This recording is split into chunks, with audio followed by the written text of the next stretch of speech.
Ayaka has mentioned you to me before. She said that you two were great friends when you were kids. No talking. I'm thinking about how to do your eyeshadow. Ah, yes. To help me really look the part. To achieve a more young and naive look for this scene. Are you saying the wrinkles around my eyes are too deep? You just have too much of a calculating look in your eyes. You sure don't mince your words. It seems you really haven't changed much. Quiet.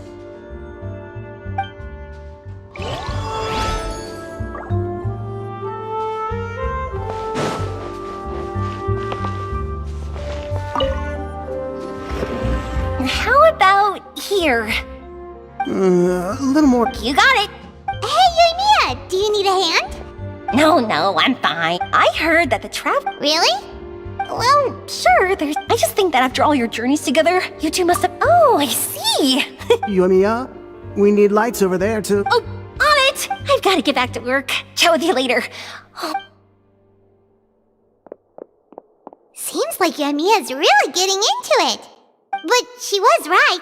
We do have a super close bond.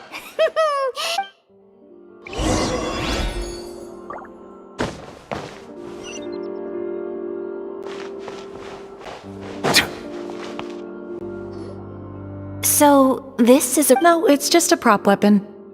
Not bad. Have you seen a real musket before? Only in books and newspapers. I made this one based on the relative shape and proportions I saw in reference images. When we're filming, some special gunpowder will be applied around the muzzle, which will help create the flash and smoke effects of a real gun being fired. Which means it'll be up to the actors to portray the recoil. That's right. The sound effects for gunshots will also be added in post-production. Thank you, Veronique. I think I know where to start now. However, the musket's gears and firing pin could still use some work. Adding some wear on the metallic components will make them appear. Also, be sure to rub the muskets with some oil each time before we start shooting. That'll give the impression— Good point. You seem to know a lot, Miss Chevres. I assume you use these types of firearms on a regular basis? Yes, I also perform similar care for my sword every day, and familiarize myself with its shape and weight, to the point where it feels like a natural extension of my body. Yes. This way, our weapons will never betray us in the heat of battle. Yes, well said. It seems we have the same philosophy on this topic. Oh, sounds like they found a common interest to talk about. Though these props differ from the muskets I use, I can still give you some pointers. Good. I look forward to your instruction. First and foremost, never point the weapon at anyone, regardless of whether it's a real or prop weapon or whether you're holding it or it's on the table. This holds for any time when you're not actively engaging an enemy. Okay, understood. When aiming the musket, extend your arm so that it's level with your shoulder, and use your eye to look down the weapon's sights. Like this? Not bad. Now, try saying your lines. This is the end of the road for you. Good. Now turn your body a little. That way, you'll give your enemy less of a target to work with. And relax your shoulders. Here, allow me to demonstrate. This is the end of the road for you. Huh. Excuse me, Miss Chiori. Director Farina, there's something I wish to discuss with you. Oh? What is it? Like this? Yes, much better. What do you think? I do see your point. But are you sure you wish to do this? I believe it would be most fitting.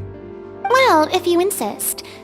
All right, I understand. Miss Ayaka, Miss Chevres, could the two of you please come over here? Huh? What's going on? Are we gonna start filming now? Let's go see. What is it? I have a question for you, Miss Chevres. Would you be willing to play the role of a musketeer? What? To clarify, I would like to turn over my role to Miss Chevres. But brother... Don't worry, Ayaka. I actually view this as a good thing. I was becoming troubled trying to set aside some time to speak to the staff at the Palais Mermonia. I would like to have some conversations about the cultural exchange between our two countries, and I've heard that the bureaucratic process here can get rather complicated. Now, I will be able to focus on my work. Besides, you also know that I'm not really one for public performances. Are you really sure? From a director's point of view, I also felt like the relationship between the two musketeers in the original story could be improved. The older brother in the story plays the lead role with his overbearing character, but this causes his character to overshadow that of his sister, and the theme of the two supporting and relying on each other isn't conveyed very well. But if we were to change the siblings to two sisters of a similar age, then that aspect of the story might come through more clearly. Also, I've seen you instructing Ayaka. That cold and dignified personality is exactly what we need for the older musketeer. Of course, even with all these insights, the decision should still be made by Miss Chevreuse. Chevreuse mentioned that she really likes the story, right? Paimon bets that she'll take the role. All right, I'll take the role. Good. It's decided then. I'll get started on making edits to the script. We'll also need to make some immediate adjustments to the lighting, props, and costumes. I have a feeling that our adaptation will be even better than the original story. You're doing a great favor for me, Miss Chevreuse. You have my gratitude. Don't mention it. I like this character, so if anything, I should be the one thanking you. Well, since my brother is the one who brought up the idea, I suppose there's no need to worry. Let's go, Miss Chevreuse. I look forward to working with you. Please, just call me Chevreuse. Seems like you're really going out of your way to solve the problem I was having with your makeup. Surely you jest, Chiori. I assure you that I was mostly motivated by a desire to spend more time on formal business. Oh, come on. You really think I'd buy that? According to what I've heard from Ayaka, her brother is someone who can juggle 10 different matters at the same time. I'm sure you have other reasons for backing out. Perhaps. Ayaka always said she wanted to go out and see more of the world, just like the traveler. But I feel that she needs not only to see other nations, but also to make some different kinds of friends. I think it would be harder for her to make new connections with me constantly by her side. I would like to give her some space. All right, go on. Spoil her some more. Ayato, it's too bad you're stepping down from the role. Paimon really wanted to see you act as a musketeer.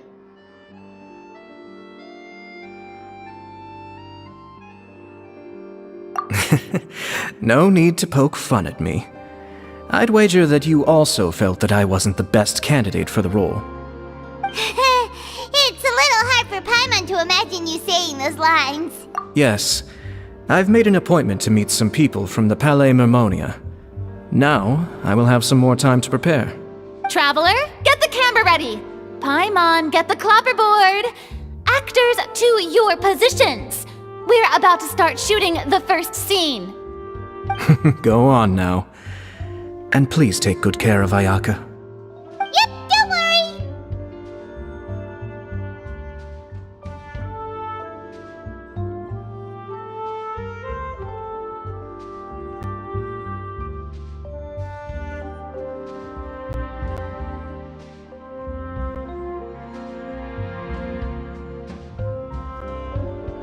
Thank you. I look forward to seeing the film when it's finished. All right, now that we're all here, let me help set the scene for everyone. The first scene takes place when our two main characters are still living at the Baron's estate. They've been ostracized and verbally abused by others in the household, but they still have no idea why. We want to capture how naive and innocent they are, despite their pain. Chevreuse will be playing the role of the older sister, Tulip, and Ayaka will be the younger sister, Iris. Be sure to get close-ups of the main characters at the right moment. Silence on the set! Lights! Camera! Action! Let's go! Tulip, Mother's been out for quite a while now. Perhaps she went to pick some flowers on the way home. You know how she loves flowers. Iris, Tulip! I'm home! Mother! You were out for so long, we were beginning to worry about you. I'm sorry, but I'm back now, safe and sound. Here, I brought your favorite treat, apple turnovers. Mother, what are those bruises on your hand? Huh? What bruises? Oh, I must have bumped into something while I was working yesterday. But I didn't notice them this morning. Then perhaps they're from when I accidentally tripped when I was out just now. By the way, did you have fun playing at home? What's the matter, Iris? Well, we've realized that no one really wants to play with us. They even took Iris's doll and spat at us. And they even called us names. They said we were... Shh! It's all right, don't worry. Girls, listen to me. It doesn't matter what anyone says. Don't listen to them. No one can define you with such words. You both have wonderful lives ahead of you. Just like your names. You will both blossom like beautiful flowers. Maybe your time to blossom hasn't quite come yet, but one day, you two will bloom more beautifully than anything else. Don't let the soil you're in now ruin your future beauty. Understand? My dear daughters. And cut! Not bad. The actors' emotions were all on point. Let's keep that take. Also, if our clapper loader could avoid shouting at the start of the scene next time. Got it. Great. I was a little worried that my nerves would get the better of me. What about you, Chevros? I felt fine. The lines weren't too difficult at all. You two were great. I couldn't tell it was your first time acting in a film. You should have more confidence. Thank you for your encouragement. Positions, everyone!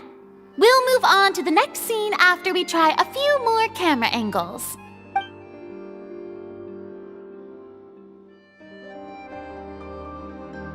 This scene is when our two characters return home, only to discover their mother has been murdered. Ready? Lights! Camera! Action! Mother, we're back. Mother?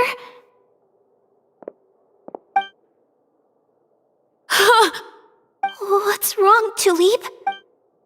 Iris, stay away! Huh? Why? What's... Mother! Mother... She's...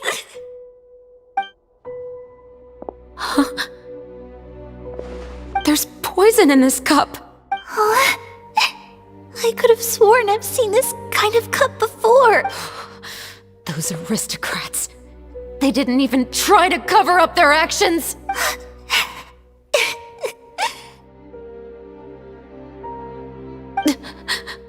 Iris, we need to leave this place.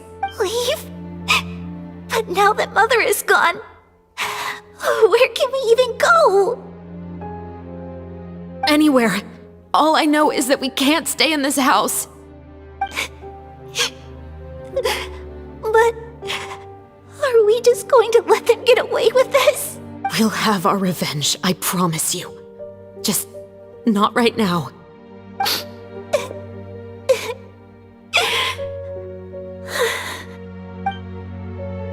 Come on, let's go.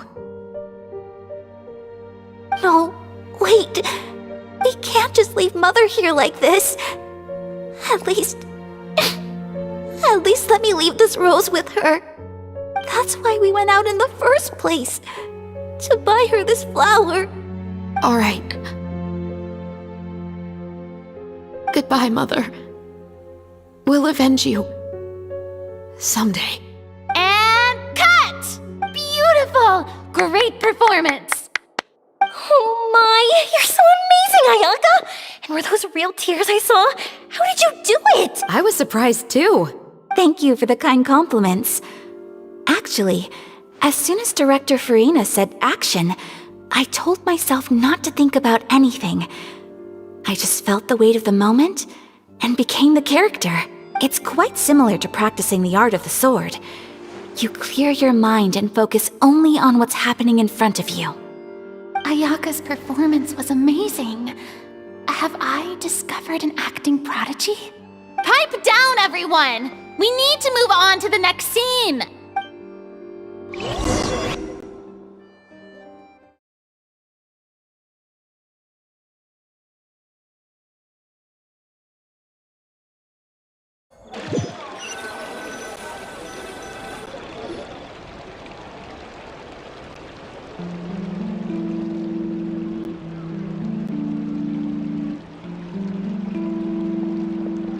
Huh? Are we done already? But Paimon wants to keep playing with the clapperboard. How do you feel, Traveler? Is your arm sore from holding the camera all day? Good work, you two. You too, Chevres. You were quite the actress today. I've read this novel many times before. I have a good grasp of my character's mindset. Anyway, do you remember my request from yesterday? Oh, right! We were having so much fun that Paimon nearly forgot! You have a case where the murders seem really similar to the cases in the novel, right? So, how are they similar exactly? In the story, the main characters grow up to become two musketeers, always using their guns to carry out their revenge. And on each of the victims, they'd place a rainbow rose as a signal that they've returned. Yes, that's correct. We found rainbow roses just like in the novel. Seems like you're connecting the dots now. Oh, that does sound pretty concerning. Especially after seeing the script today. Ooh, now Paimon can't stop wondering what kind of ulterior motive the murderer might have. What do you think, Traveler? You're smart. Paimon wants to hear your thoughts. Good. On behalf of Fontaine's Special Security and Surveillance Patrol, thank you for your dedication to justice. There's no time to lose. We should start investigating right away. Follow me. Huh? Right now?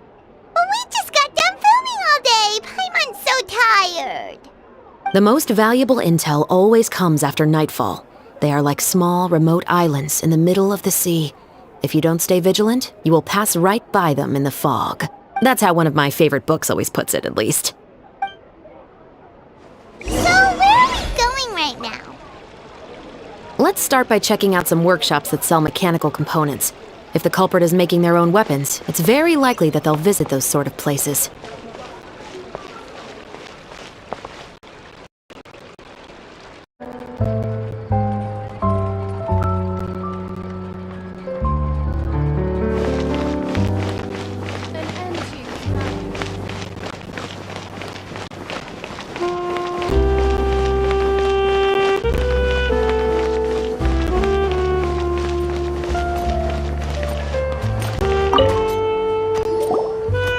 Welcome to LeChaux's Clockwork Workshop. How can I help you? Hello. I'd like to know if anyone has purchased some special components lately. Special components? Sorry, could you be more specific? I mean the kind of components that aren't typically used for clockwork toys, but for firearms. Huh? For firearms? No, we don't sell those sort of things here. Don't misunderstand. I'm not here to cause any trouble. We are merely investigating a case, and we're hoping that you could cooperate. Well, to be completely honest, I'm not even sure what kind of components that would entail. Has anyone ever purchased components here as an individual rather than on behalf of an organization? We have a lot of customers who buy toys, but those who buy components are all regular customers who buy in bulk on behalf of their organization. Is that so? I understand. Thank you for your cooperation. You're welcome. It's the least I can do.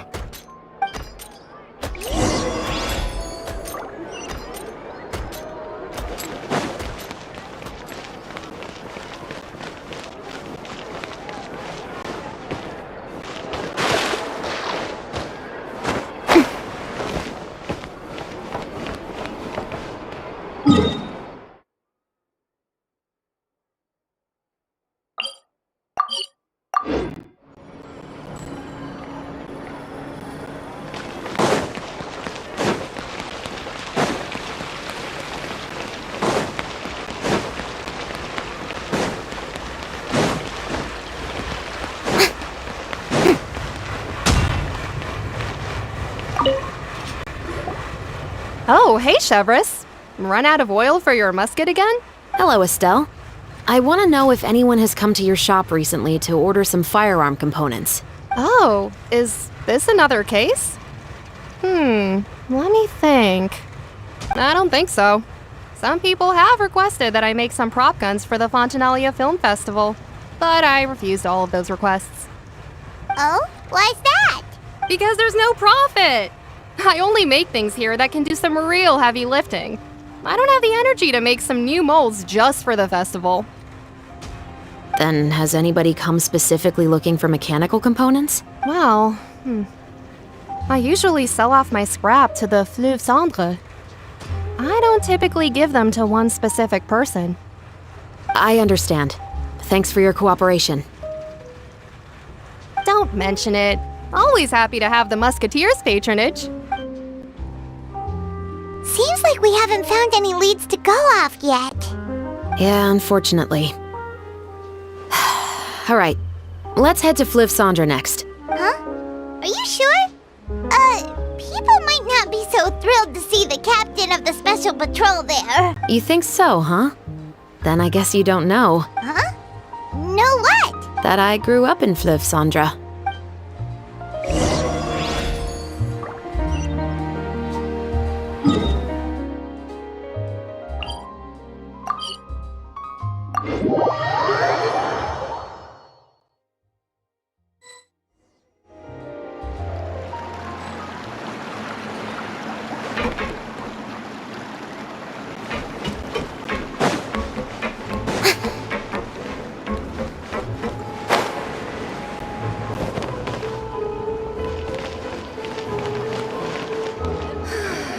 People here really need more sunlight.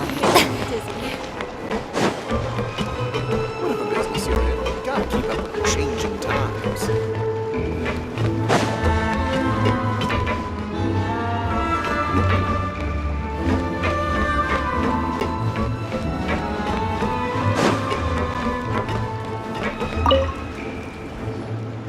Hello, I'd like to ask some questions.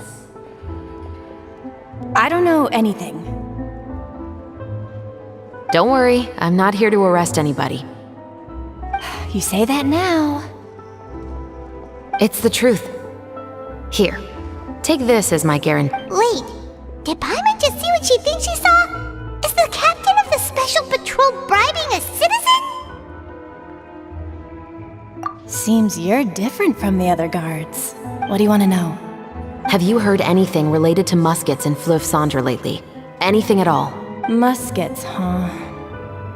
All I know is that about 2 weeks ago, we started hearing some loud noises at night. So loud that it's been waking me up. Were they gunshots? Possibly. It's hard to tell around here. Someone's house collapsing, a pipe exploding somewhere, it's all the same. But the noises... Do you know where the noises were coming from? I don't remember clearly. Is it that you don't remember, or that you need to think about it some more? You tell me. Then please, think about it some more. She's giving her even more Mora! The noises came from the end of the Southern Waterway. I came out and had a look for myself and I wasn't sleeping well, but I didn't dare get too close. That's all I know. All right, I'll take your word for it. Thanks for the pâte de fruits.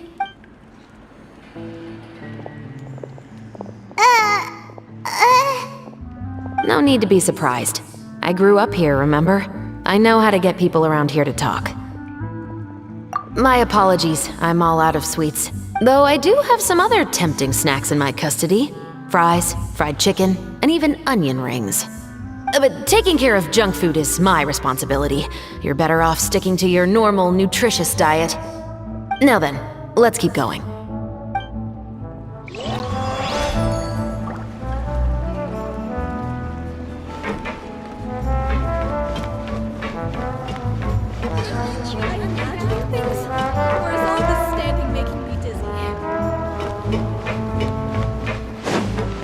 Whatever business you're in, you gotta keep up with the changing times.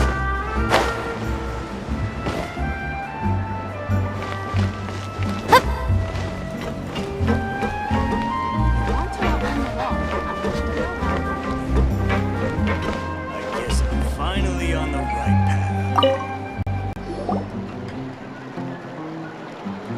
It's been a while, Tetro. Please, just get on with your request. I want to know if you've heard anybody talking about muskets lately. Information isn't free, you know. I've heard that bandits have been extremely active in the countryside recently, and they've been affecting the delivery of goods to Poisson. I can allocate some more manpower to help out with that problem. What do you say? You're still as helpful as ever. One of our men got drunk at dinner about a month ago and lost his gun.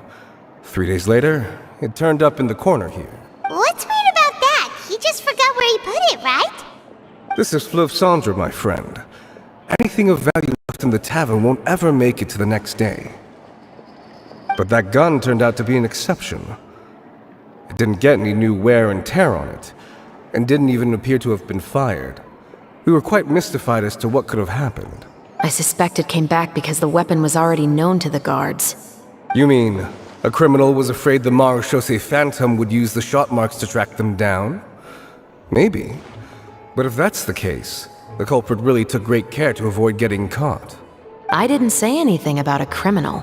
In Fleuve Cendre, knowing who was killed is as easy as knowing what clothes you're wearing today. It's the guy living in the east side, isn't it? I've never liked him. Every time he's here, he just orders a drink and sits there with a nasty look in his eyes. So, who was the one who lost the gun in the first place? Don't bother. Even if you ask, he wouldn't admit to owning a gun to some strangers. Not to mention the captain of the Special Security and Surveillance Patrol. He's right. I know you grew up here, Chevres. Even though you're on good terms with the Spina, you've still been gone too long. Not many people know you here now, and a lot of people don't like the Special Patrol. I know. So take my advice and don't show your face too much around here. It's for your own safety. I'll come and go as I please. And I'm afraid I'll be appearing more often due to my work. All right. Don't say I didn't warn you.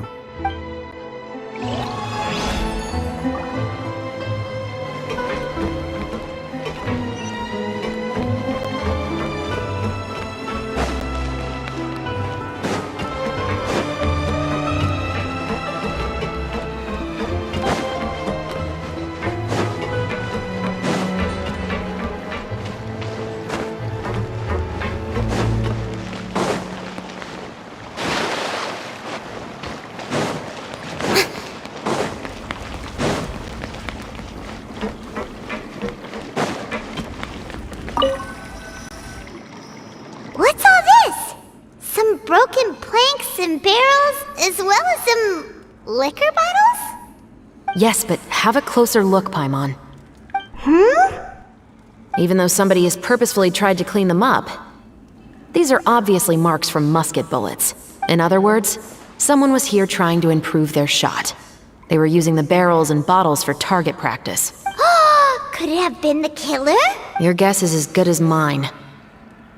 Although many people at Fleuve Cendre own guns, few hide the fact from others. And even fewer would go to such lengths to hide markings from practice shots. Anyway, let's go. There might be more to this.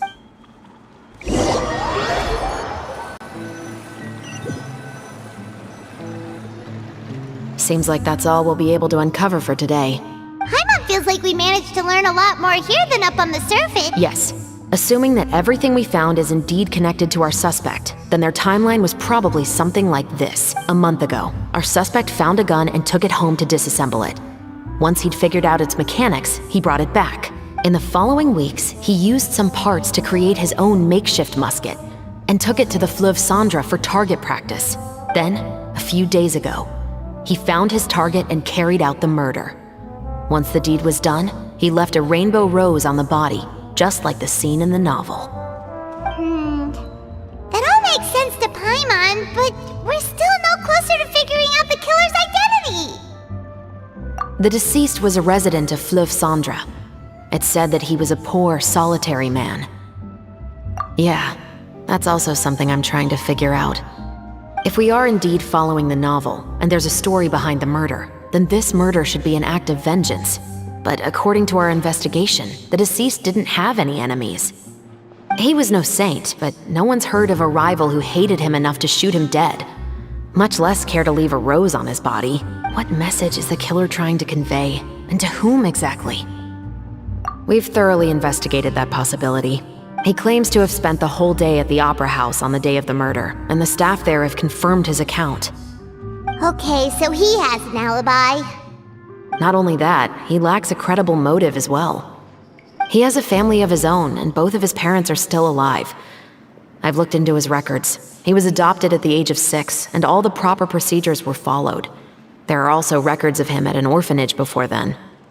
In the story, the mother of the 2 musketeers was murdered after the children turned 10.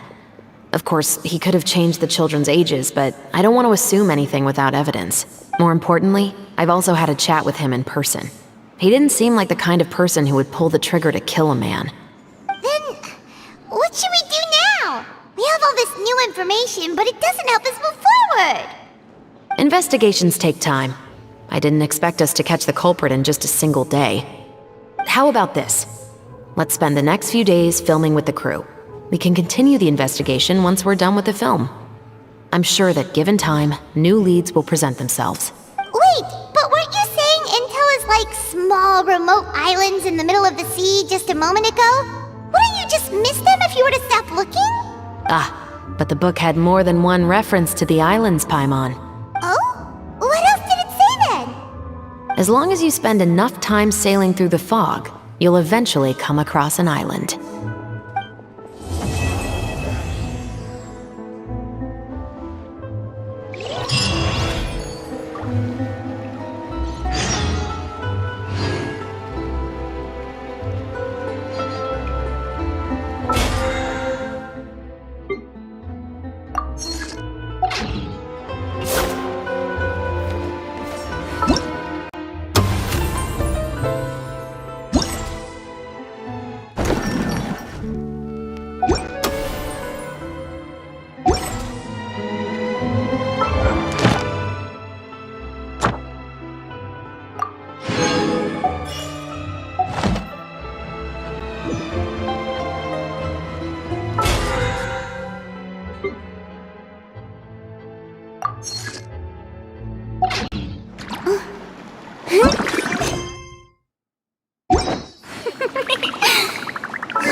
It's filming time again! Our schedule is jam-packed for the next couple of days, too.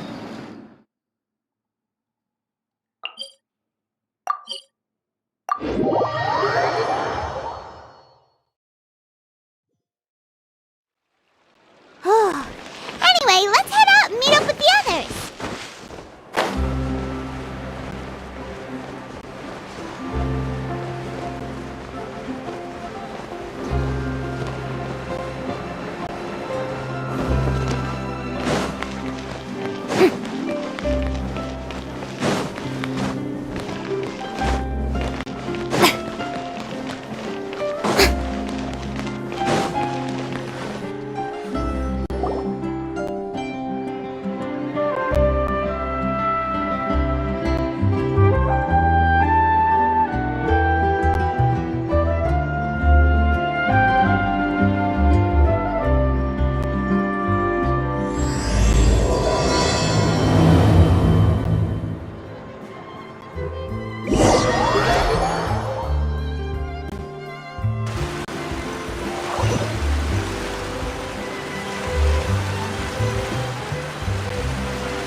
Everyone, we're looking to wrap with our 2 main ladies today. I can already smell our success. What do you mean, looking to wrap? Oh, aren't you the expert now?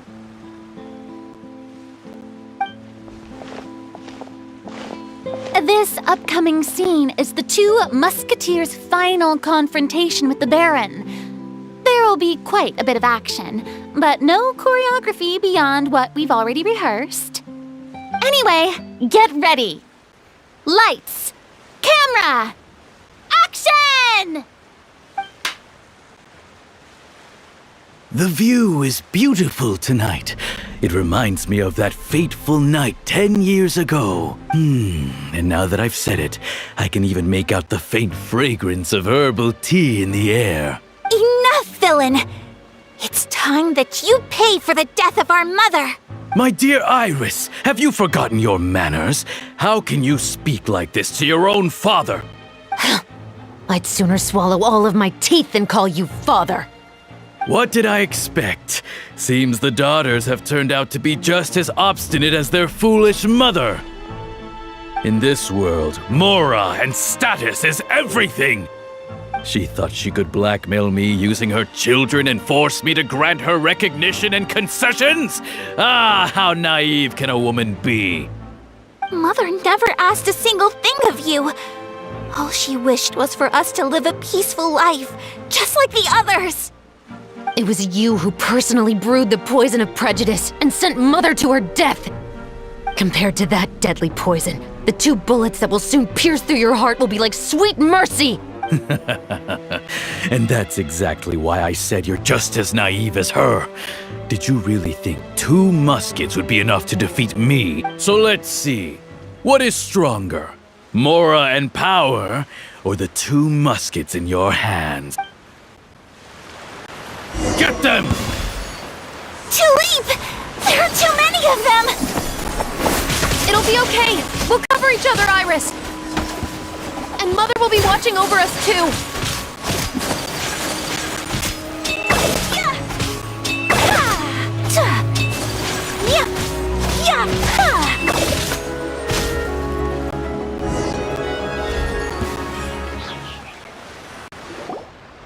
You've lost.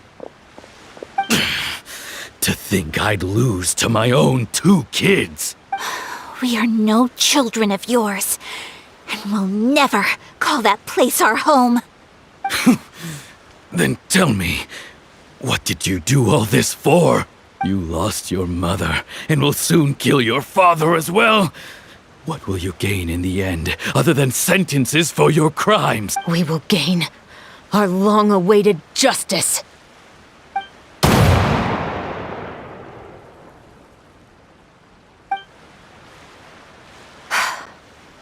It's over. Finally, it's over.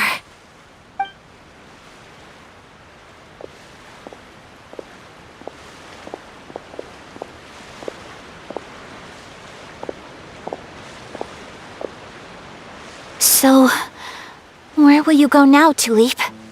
I'm not too sure, Iris. Maybe somewhere with lots of flowers? After all, Mother always did love going where the blossoms were. What about you? I want to go visit Mother's grave. Yeah, that's not a bad idea. Huh? Tulip, look! What is it? It's Mother's favorite. The rainbow rose. Look, it's blooming again. Excellent! That was beyond mesmerizing. Even I didn't expect the scene to go so well. And we got it in a single take. All right, everyone.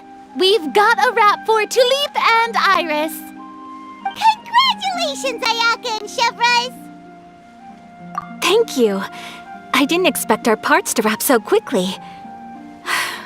I wish I could savor the experience for just a bit longer. Paimon totally understands. Paimon's not ready to say goodbye to the clapperboard either.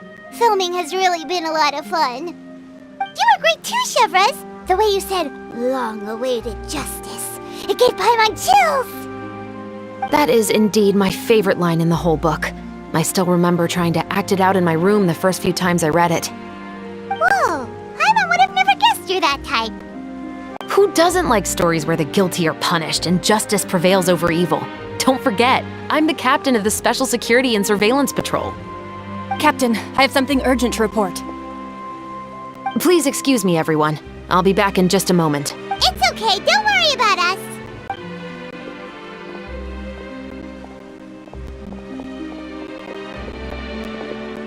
Oh? Was she whisked away by work already? I was just about to tell her how great she did. It seemed like some urgent official business. Then perhaps we should thank the stars that we were able to wrap both of your parts so quickly today. Switching around the filming schedule would have been a real pain. Anyway, I actually came over to let everyone know that we're all done for today. You can go home and get some rest. And one last thing, Miss Ayaka. Your acting skills today were immaculate as always.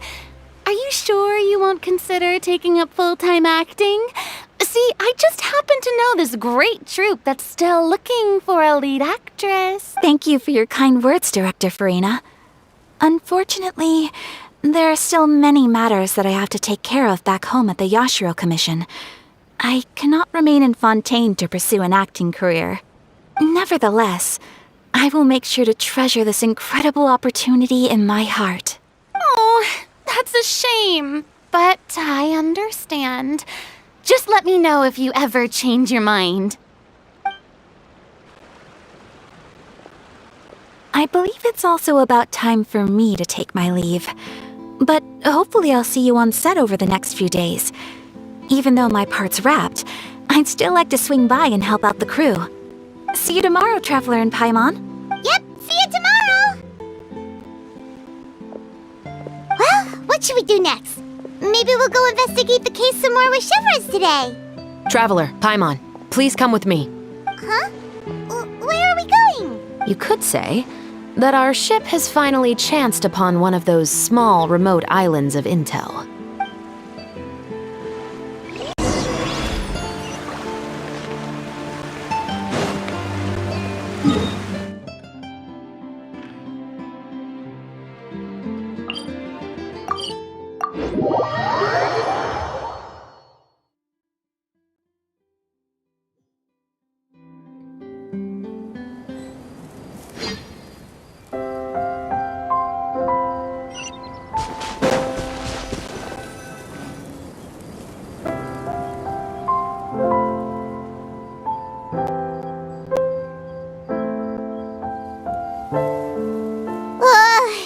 Paimon's exhausted. Paimon definitely didn't expect having to float this far after a full day of filming. So, Chevres, why did you take us here? Affirmative. It wasn't anything conclusive, but it should show us a clear way forward. Have you ever heard of someone by the name of Emily? Oh, you mean that famous perfumer? She's a good friend of mine. She's lent me her aid several times in the past to resolve some difficult cases. After I discovered the rainbow rose at the scene of the murder, I sent it to her. After all, she's probably the foremost expert on flowers and scents in all of Fontaine. And then? There was nothing remarkable about the flower or the trace amounts of soil left on it. But according to Emily, the rainbow rose left by the killer was derived from a very rare cultivar. Huh.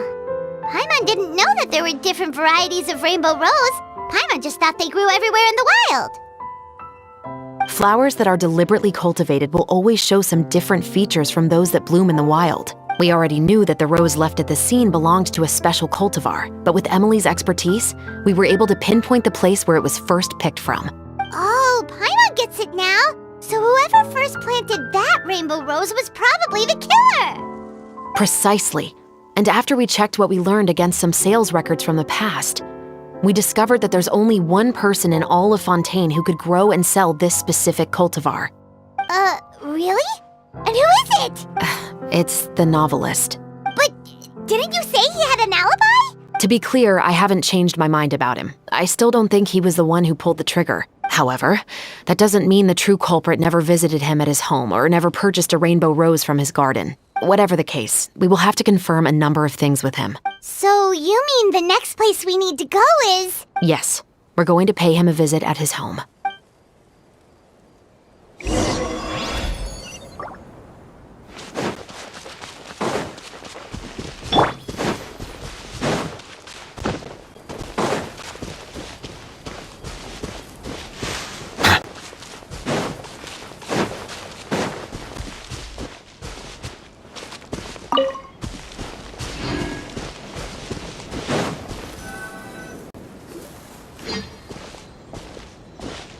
That should be his house. There are so many Gardamex stationed around the place. That's pretty unusual, right? According to what he told me last time we spoke, he hired them so he won't be harassed or disturbed. Huh. So there are a lot of flowers in his garden, but Paimon doesn't think we'll be able to pick one without alerting the Gardamex. Right, which is exactly why I think there has to be a special connection between him and the killer. So, should we knock? Just wait here for now. I'd like to take care of a number of those Gardamex first. But they're so far away. How are you planning to do that? Don't forget, Paimon, I'm actually the real-life captain of the Musketeers.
All clear.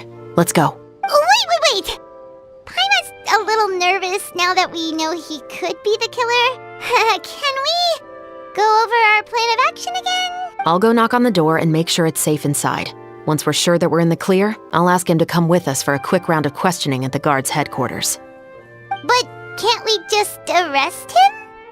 We still have no evidence that he's the killer, or that he lent the killer any direct aid. Still, it would be appreciated if you could pick a rainbow rose from his garden for me while I'm talking to him. It'll help the Marachose Phantom confirm Emily's theory. Sure, no problem. Just be careful, Chevres.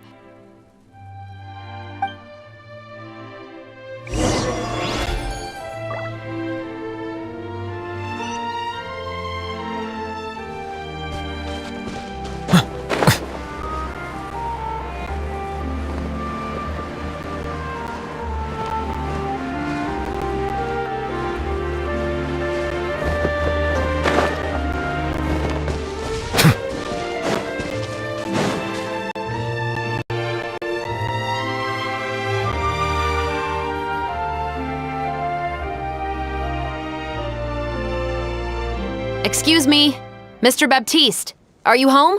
Who could it be at this hour? Oh, it's you, Officer Chevres. Would you mind accompanying me to the guard's headquarters, Mr. Baptiste? We would like to ask you some questions about a case. Oh, is it still regarding the murder case from before? I cannot confirm or deny that at this time. So it is then.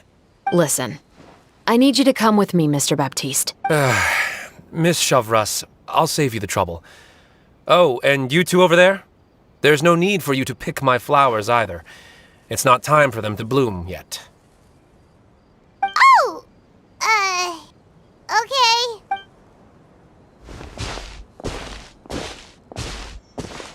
By saving me the trouble, you mean... I will confess. I was the killer. Huh?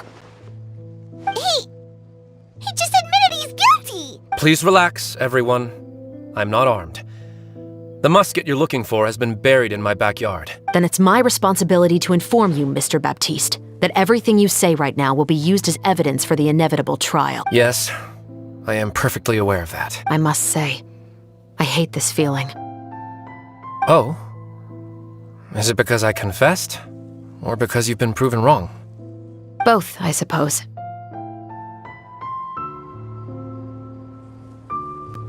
For the same reason as the one I wrote out in my novel, of course. I did it to exact revenge. I know you haven't figured out the link between the two of us. Had you done so, I'd have been taken away to the headquarters a long time ago. But that won't stop me from always remembering his grotesque face. After all, he was the one who killed my mother. Your mother is still healthy and well. You know, I was adopted as a child. I was referring to my birth mother. That was never recorded in the orphanage's records. Please forgive a 6-year-old child for concocting some lies to protect himself after watching his mother die right in front of him. So, your novel, it was like a record of your life? No, of course not. It was a work of fiction with many embellished parts. But I am indeed the illegitimate son of a wealthy and influential man who abused his power to murder my mother. That part was 100% real. But the man you killed didn't have a Mora to his name. He was a hired assassin, an irredeemable beast who sank his fangs into a defenseless woman just for a few bags of Mora. But if that's really the truth, you wouldn't be telling us any of this now. You still haven't managed to take revenge against your father, the true mastermind behind it all. I never thought I'd hear that kind of thing from the captain of the Special Security and Surveillance Patrol. I'm simply skeptical about your motives. It's simple, really. I've grown tired of everything and don't want to shoulder this burden anymore. You may have considered me too soft to pull the trigger. Well, as it turns out, you are exactly right. I've become overwhelmed by the aftermath of the murder. So you're going to call a stop to your revenge, just like that? The true mastermind is too rich and too powerful for me. I've accepted that I will never be able to avenge my mother alone. And so what? The characters in your book never gave up? Now, Officer Shavras, I'm the one who has killed a man, aren't I? Are you trying to convince me to commit another crime? What's your father's name? How do you plan to prove the veracity of all of your claims? Well, I'd like to speak with you privately. Sure. Why don't we speak privately at the guard's headquarters? No, it has to be here. I must ensure that we won't be overheard. When I said won't be overheard, I meant by anyone. I would like to speak with you and you alone.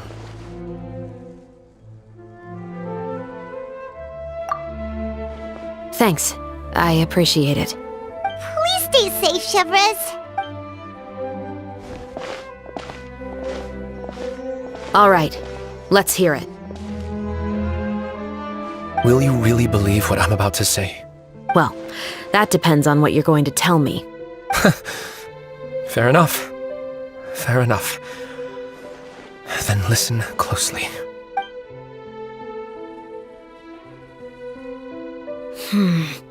So that's how it's all connected. So, it seems you believe me after all. Do you want me to go public with this? No, of course not. At least, not right now. Then why did you bother telling me? You've read my work. What do you think? Even if you were to go public with all of this right now, he'd simply deny everything.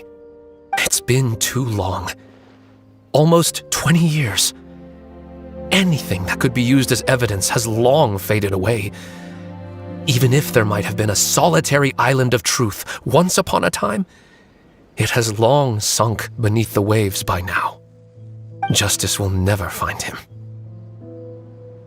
Not if you don't try.